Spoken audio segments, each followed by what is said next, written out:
What's up, YouTube? Sean Forney here. 2 videos in a week. I know it must be a down week, but this is probably one of the most excited I've ever been to do a video, and it's because you know, every kid has dream cars, right? If you're a gearhead, it could be a Ford GT or a Ferrari F40 or a Lamborghini Diablo or Countach if you're my age, right? You grow up seeing the Porsche 911s in movies, right? So for me, that car is a 911 GT3, right? To me, I think it's one of the pinnacle of automotive engineering, and it is one of the last amazing cars you can still get offered in a manual transmission. And I'm a manual transmission guy.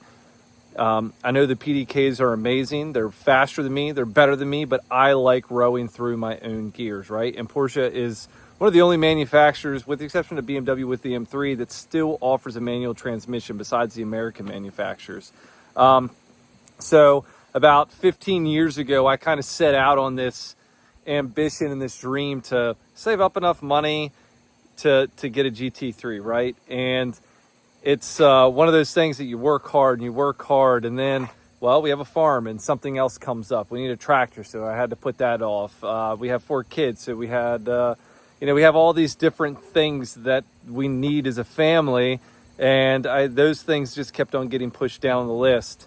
And I know some of you are probably thinking, well, you have other cars, sell them. Well, the Supra is not going to leave. I mean, that's also like kind of like a boyish dream car, right, to have a Supra. So after years and years and years of looking and saving up money, well, I was finally able to buy a GT3 probably about 16 months ago. But obviously, since then, prices of the GT3s have went from here to here to here and then off the charts, right? I tried to get an allocation, and those of you that watch this video that get allocations, kudos to you. It's like it's like this wall that you just can't get through. I called every Porsche dealership in a 200-mile radius of me, and I live close to DC, so there's quite a few of them. When we had our house in Florida, I called the dealerships that were around our house in Florida, and you just can't get them. It's not like you call somebody and say, hey, I want on a list for a GT3 allocation. It just doesn't work that way. Well, about 3 weeks ago, I got a phone call from a broker, which I know how everybody feels about the brokers, and they're like, hey, we got you an allocation. It's $50,000 plus sticker plus a 3% fee. And I'm like, okay, no. Well, actually, at first I said, well, let me think about it. I went on the Porsche Configurator's website, which is phenomenal, by the way, and I built the car that I wanted in 2022, which is a British Racing Green and all the right options. And it was like 200. Well, it was paint to sample, of course. Now they make oak green, which is close enough, so I was going to settle for that, I guess. But it was like $292,000 plus a 50% fee. Then you add taxes onto that, and then a 50% ADM plus a 3% fee. I'm like, there's no freaking way I can justify that. Like, it just financially just doesn't make sense for me. So I swallowed my pride and I called the broker back. And I'm like, you know what? I'm not interested. So, you know, over the past 16 months, I've constantly looked almost once a day, probably not once a day, at least 2 times a week for a CPO'd 992 GT3 in a manual transmission. For me, it had to have front axle lift, had to have Porsche carbon ceramic brakes, it had to have the carbon buckets, and then I had some other options like a carbon fiber roof and things like that, Race Tex interior, some other things that were important to me, but not deal breakers, right? But manual transmission, first and foremost. You can find a PDK all day long with those options. Maybe 240, 250, maybe not quite that cheap, right? So I finally this week, of course, right? Literally the day after I bought my last Raptor R, found a GT3, checked all the boxes, and called my wife. I'm like, hey, I just bought the Raptor R, but I found this GT3. It checks all the boxes, certified pre-owned, 2 years unlimited mile warranty. It has 4,500 miles on it.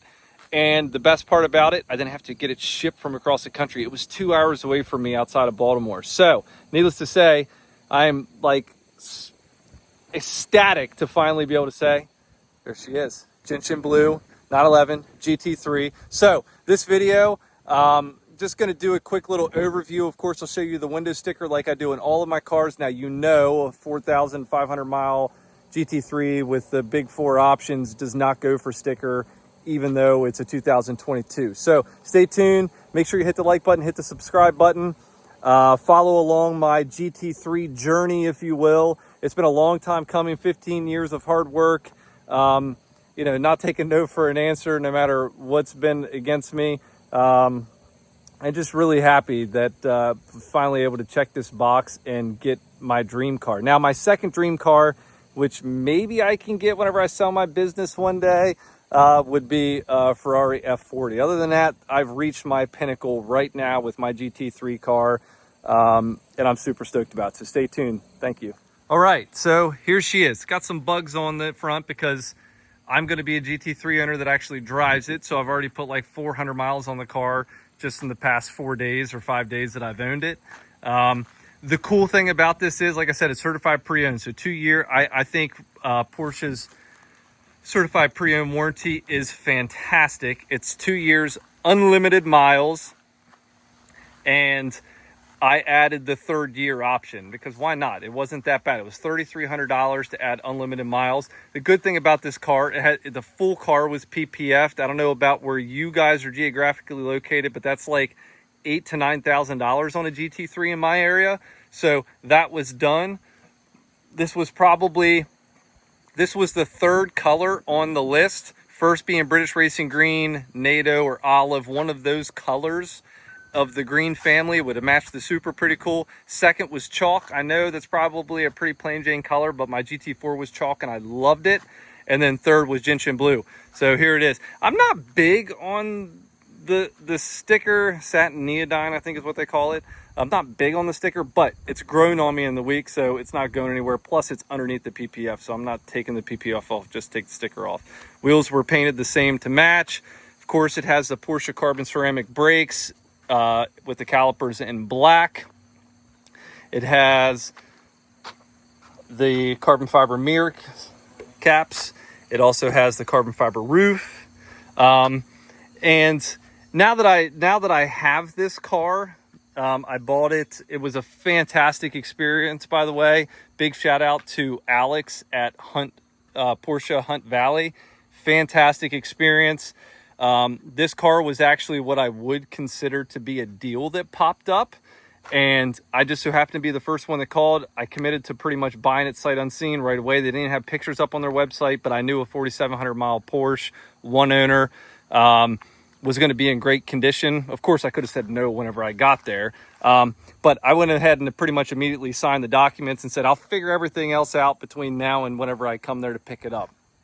So, but Porsche Hunt Valley, since I purchased this, I can get on the list to get an allocation. So I think the next one I buy will probably be a GT3 touring car. And you can option them with rear seats. Since I have 4 kids, it would be nice. But I can build it exactly how I want it. Now, let's see here. Anything else to talk about? Nah, not really. I'm just still absolutely ridiculously over the moon excited that I was finally able to get my dream car. So stay tuned. I'm going to open the front and show you the window sticker. All right, so we're going to take a look at the window sticker, which I have up here in the front.